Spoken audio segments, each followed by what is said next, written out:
Hello everyone, hope তোমরা সকলে ভালো আছো। আজকে সকাল সকাল চলে এসেছি, কিচেন থেকেই ব্লগটা স্টার্ট করছি। রুই মাছ কেটে আনা হয়েছিল, সেই রুই মাছের আজকে রান্না করা হবে। এরকমভাবে ফ্রোজেনই আর কি পাওয়াও যায় ফ্রোজেন, আর কেটে দেয়, দেওয়ার পরে এটা ওই ফ্রিজারেই আর কি রেখে দেওয়া হয়েছিল। তো এখন আগে এটাকে ডিফ্রস্ট করতে হবে।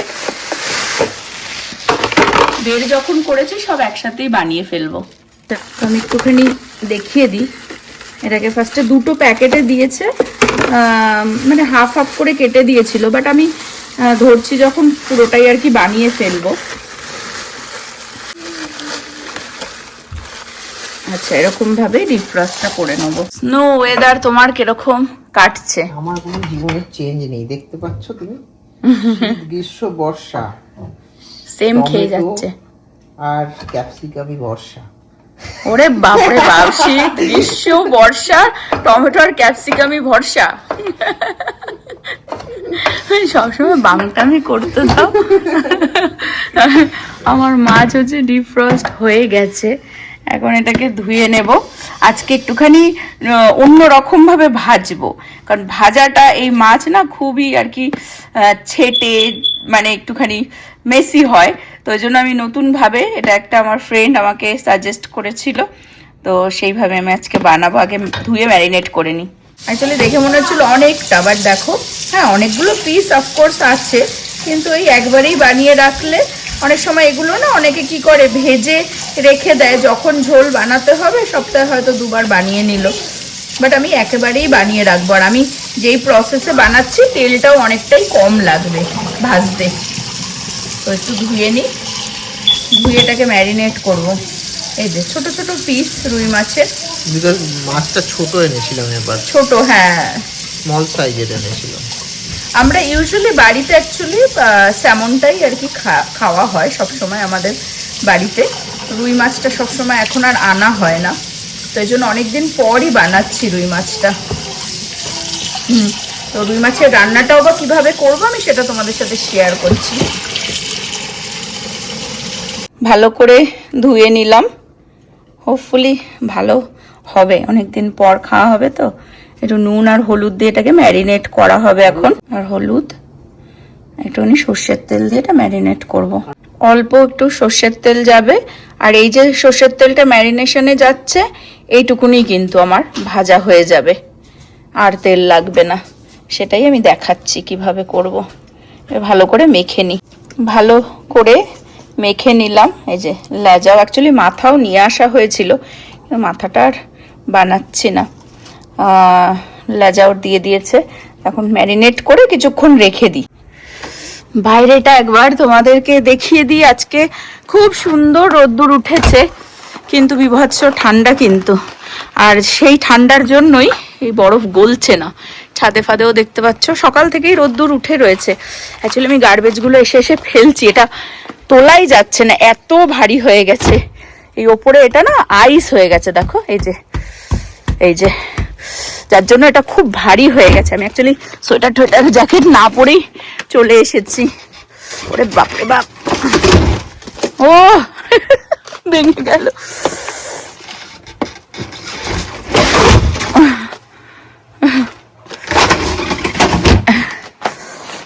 আজকে অ্যাকচুয়ালি গার্বেজ নিতে আসার কথা ছিল, কিন্তু দেখো, কিন্তু ওরা ক্যান্সেল করে দিয়েছে। আমাদের বেশ মজাই হচ্ছে এই স্নোতে।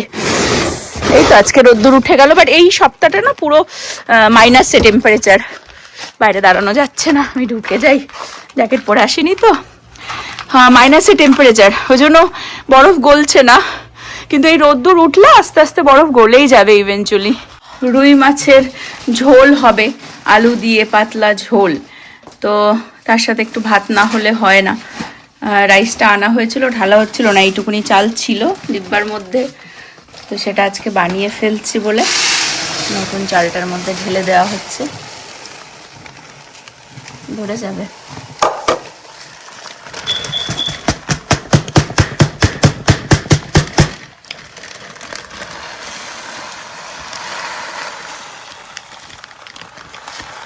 বাইরে যাব তার আগে তোমাদের সাথে দেখিয়ে দিই যে আমি কি করে মাছটা ফ্রাই করব এয়ার ফ্রায়ারে। প্রথমবার এটা আমাকে একজন বলেছে যে তেলে কড়াইতে দিলে যে অনেক সময় না ফাটে এই রুই মাছ বিশেষ করে, আর খুব ভয় লাগে। তো এয়ার ফ্রায়ারে ফার্স্ট টাইম ফ্রাই করব সেটা। তো শুধু নুন হলুদ আর একটু সর্ষের তেলে ম্যারিনেট করে রেখেছিলাম। এখন এটাকে সাজিয়ে সাজিয়ে এর মধ্যে দিয়ে দেওয়া হবে। দেখি কিরকম আসে আউটকাম। যদি ভালো আসে আমিও তোমাদেরকে সাজেস্ট করব যে এইভাবে করলেই ইজি, কম তেলেও ভাজা হয়ে যাচ্ছে।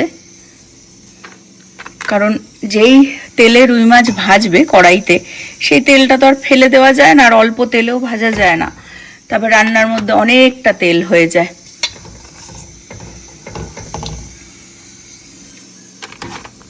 আরেকজন দাঁড়িয়ে দাঁড়িয়ে দেখছে যে কি করছি আমি। নব ভাবছে কিরকম গন্ধ হবে, সেটা আমি বলতে পারছি না, সেটার গ্যারেন্টি দিতে পারছি না। ওকে চলো একটা বার পরের বার বানাচ্ছি, দেখি। 10 মিনিটস নাকি বেকে 20 দিয়ে দেবো? না, এয়ার ফ্রাইতে দিবি তো।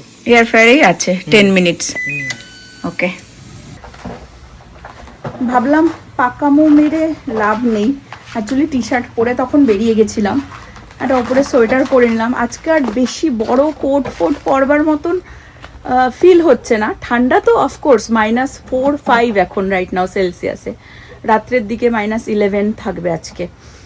গতকালকেও রাত্রে ভালো ঠান্ডা ছিল, কিন্তু কয়েকটা জিনিস মানে যেগুলো হয় না রিসাইকেলে ফেলতে হবে, সেগুলো তো টুকটুক করে সাইডেই জমা পড়ে, বেরোচ্ছিলাম না। আর দেখবে অনেক কিছু জমা হয় যে রাত্রেই, তো সেটাই এখন ফেলতে আসছি টুকটুক টুকটুক করে। আর আজকে অ্যাকচুয়ালি যেরকমটা বলছিলাম যে আমাদের গার্বেজ নিতে আসে আজকে, ঠিক আছে, এটা অ্যাকচুয়ালি ভেঙে গেছে, ওই জন্য ফেলে দিচ্ছি। এগুলো যেমন রিসাইকেলে যায়, এগুলো এমনি ওখানে সাইডে জমা করছিলাম, তো ঠান্ডায় আর বেরোনো হচ্ছিল না। তো আজকে গার্বেজ নিতে আসার কথা ছিল, কিন্তু ওরা ক্যান্সেল করে দিয়েছে। আমাদের এই স্টেট থেকে কিন্তু আজকেও সব কিছু বন্ধ, কালকেও স্কুল কলেজ সব কিছু। তো এই হচ্ছে এই স্টেটের সমস্যাও বলতে পারো, আবার আমাদের কাছে ফান বলতে পারো, আমরা একটু ছুটি কাটিয়ে নিতে পারি। বাট এই অল্প স্নোতেই আমাদের স্টেটে কিন্তু টেক্সাসে সব কিছু বন্ধ হয়ে যায়। প্রীতিও মজা করে নিচ্ছে, আর সেফও না এই এতে ড্রাইভ করা। প্রীতিবার কলেজে যায় 1 ঘন্টা দূরে, তো অনেকটাই ড্রাইভিং হয়। বেসিক্যালি এই যে আইস হয়ে গেছে, এটা তো আর স্নো বলতে পারো না, পুরো আইস। মানে এই যে দেখো, তো এই যতক্ষণ না গলবে, যদিও বা রোদ্দুর উঠেছে কিন্তু টেম্পারেচার যেহেতু অনেকটাই লো, ওই জন্য গলছে না। দেখতে পাচ্ছ ছাদের থেকেও যদি একটুখানি মাইনাসে না থাকতো টেম্পারেচার, এই সব গলে যেত আজকেই। কিন্তু যতক্ষণ না গলছে স্টেট থেকে সবই বন্ধ, আজকে কালকেও বন্ধ। যদি দেখে যে কালকে গলেনি, তাহলে পরশুদিনও হয়তো অফ দিয়ে দিতে পারে। আর অফ দেওয়াই ভালো, প্রীতি অনেকটা দূরে যায় ড্রাইভ করে, তো খুব রিস্ক। আর মানে এই এতে স্নোতেও অনেকে ড্রাইভিং করছে, অ্যাক্সিডেন্টও হচ্ছে। 10 মিনিটস দিয়েছিলাম এয়ার ফ্রায়ারে, তো তাতে না হয়নি, ওই জন্য নভ আবার 10 মিনিটস এয়ার ফ্রায়ারে আবার দিয়ে দিয়েছিল। হ্যাঁ, তো মনে হচ্ছে আর একটুখানি হবে, একটু দেখে যা। বাট এই যে তেল বেরিয়ে এসেছে, তাই না? আর একটু হবে না? তো আমরা কিন্তু তার মানে 20 মিনিটস এয়ার ফ্রায়ারে দিলাম। আবার কত মিনিটস? আবার 10 মিনিটসে দেবো।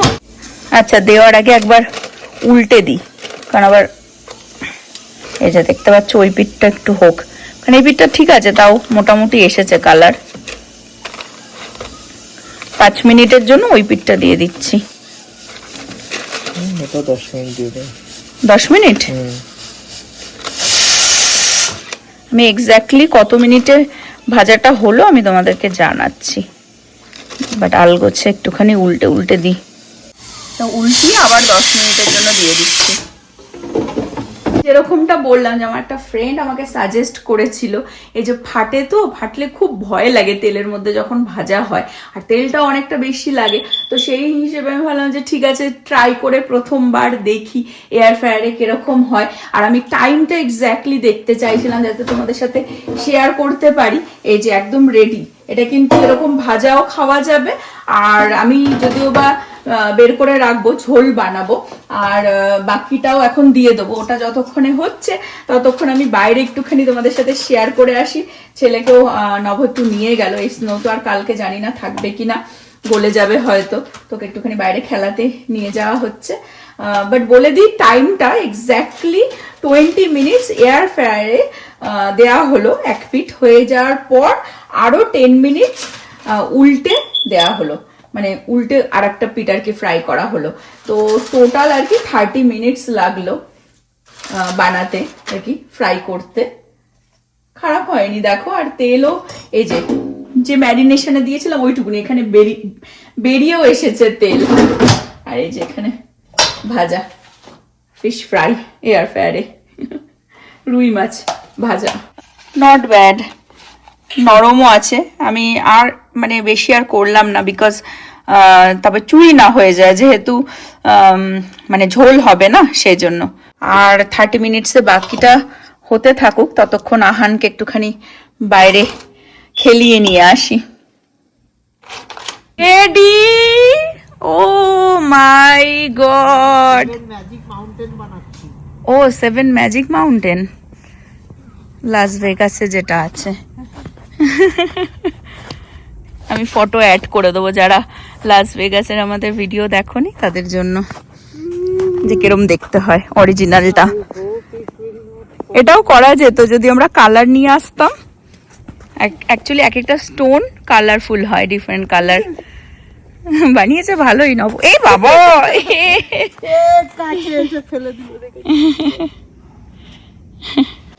এটা জুতোর দাগ। ও এই যে আমার জুতোর দাগ পড়ে যাচ্ছে।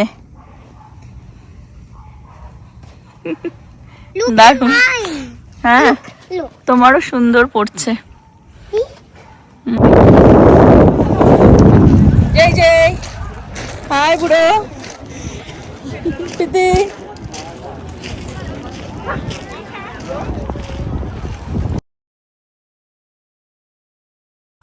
এক একটা স্টোন এক একটা কালারের। তো যদি আমাদের কাছে কালার থাকতো different different colour, yellow, orange, red, green, সব এক একটা পড়ে যাচ্ছে না। অ্যাকচুয়ালি কি নুনের মতন হয়ে গেছে না, সল্টের মতন যে মানে এ হয়ে গেছে, তাও যে ভাঙছে মানে সেটাই আমি তো ভাবতেই পারিনি যেটা। এই যে বাবা ভালো ঠান্ডা, হাত হাত জমে যাবে। How is this magic? It's not falling. How is that even a I possible? made a big one. Look. Okay. Look. Are you gonna hit that target? Okay. Hit the target? Seriously?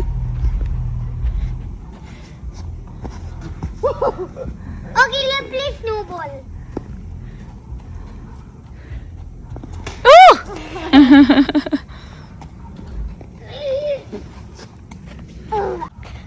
গাড়ি আজকে ভালোই বেরোচ্ছে বাইরে। পড়ে যাস না slip কেটে।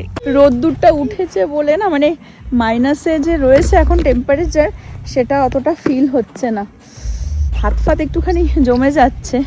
আমি এক হাতে গ্লাভস পরে রয়েছি, এই হাতে।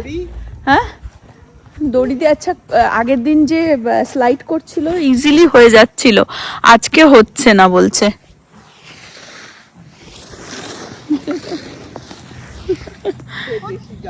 বেশি যাচ্ছে না না আজকে। দড়ি থাকলে নিয়ে যেতে পারতাম, ওকে স্লিপারই নেই। রাইট, কালকে অ্যাকচুয়ালি ব্যাপারটা অনেক স্লিপারি ছিল, এখন হাত করতে গিয়েছিল গলে যাচ্ছে। This are like dust. Dust, কালকে যেমন একটা আইসের মতন হয়েছিল। স্নোর মধ্যে চাঁদ উঠেছে দেখো, এটা কিন্তু চাঁদ, চন্দ্রমা। আমাদের এখানে দিনের বেলাও চাঁদ দেখা যায়। Ma, can I show you how much I can? My foot is. হ্যাঁ দেখাও, নিস্তব্ধ এখনো। ছুরিস না, খুব লাগছে এটাতে। পুরো আইসের দলা। ওই দেখো, আর এই যে সূর্যদেব।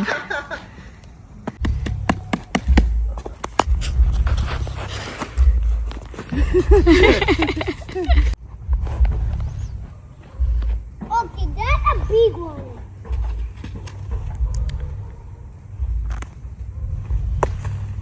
ইস,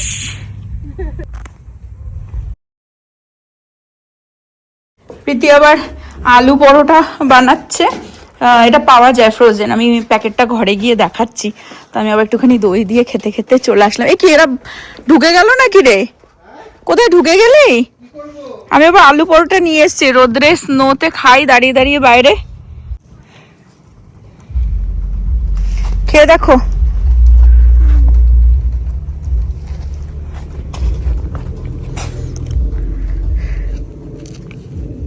লোক হেঁটে হেঁটে যাচ্ছে, দেখো ভালো। এই আলু পরোটাটা এনেছি ইন্ডিয়ান দোকান থেকে, ফ্রোজেনই। তো অত ঝামেলা করার দরকার নেই, আমি ফার্স্ট টাইম ট্রাই করছি বিকজ প্রীতি খায়, ওর জন্য নিয়েছি। ওর আলু পরোটা খুব ভালো লাগে খেতে, খুব ভালো খেতে। প্যাকেটটা দেখাচ্ছি ঘরে গিয়ে। Mommy, can I show you my shoes how far? আমরা সেই ছোটবেলায় খেতাম না, শীতকালে রোদ্দুর উঠলে বাইরে সেই ক্যাম্প খাটটা নিয়ে আচার বসে দিয়ে। বসে ভাত খেতাম দুপুর বেলায়। আর এখানে দেখো বরফের মধ্যে, স্নোর মধ্যে সূর্য উঠেছে আজকে, আর কি চাই। খুব ভালো লাগছে। মাছটাও চেক করে আসলাম, ভালো হচ্ছে ভাজা। এখনো হচ্ছে ফার্স্ট লট? এটা না, পরেরটা। আগেরটা হয়ে গেছে? Hey! Hey! ওয়াও, এরকম থাকে। আর এই যে প্যাকেট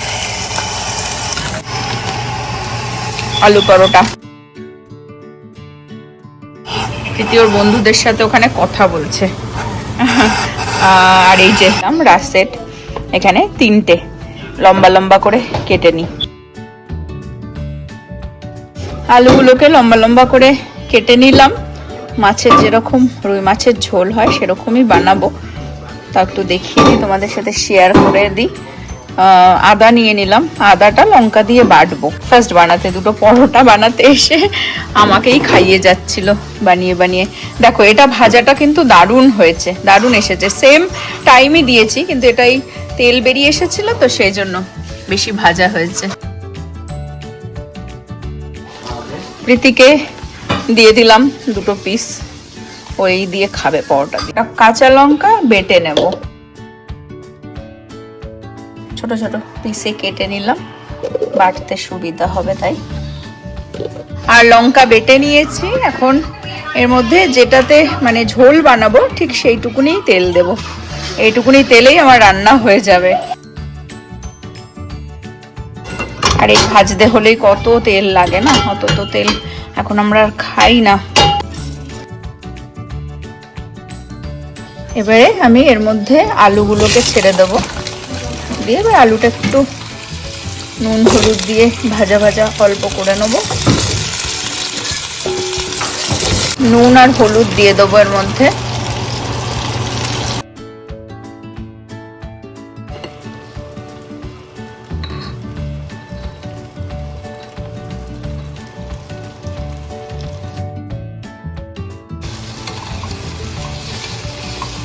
কেটে নিয়েছি। দেবো জিরের গুঁড়ো, ধনের গুঁড়ো, সামান্য লঙ্কার গুঁড়ো, জাস্ট কালার আসার জন্য। লঙ্কার গুঁড়ো দিলাম বলে বেশ কালার চলে আসলো। এখন আমি এর মধ্যে গরম জল দিয়ে দেবো।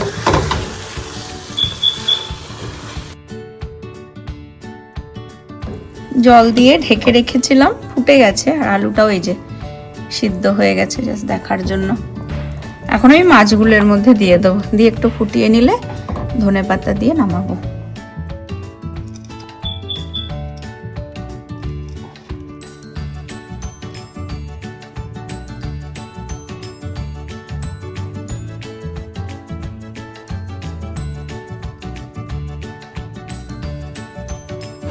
একটু ঢেকে রেখেছিলাম, ভালো ফুটে এসেছে। দেখো, একদম রগরগে, অল্প তেলে, তাও দেখো হালকা তেল বেরিয়ে এসেছে, কিন্তু যেইটুকুনি দিয়েছিলাম আর মাছের থেকে তেল বেরিয়েছে। রুই মাছের আলু দিয়ে পাতলা ঝোল। এখন একটুখানি ধনে পাতা দিয়ে এটাকে নামিয়ে দেবো।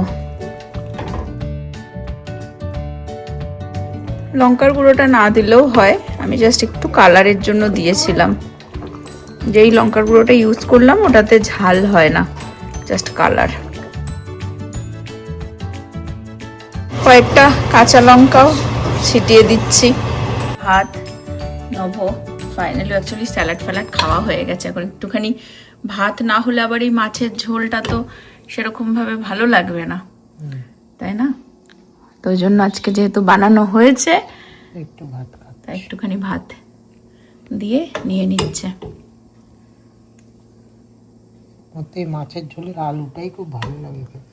ইউজুয়ালি মাছের ঝোল কিন্তু নভ বানায়, কিন্তু আজকে আমি নিজেই বানালাম।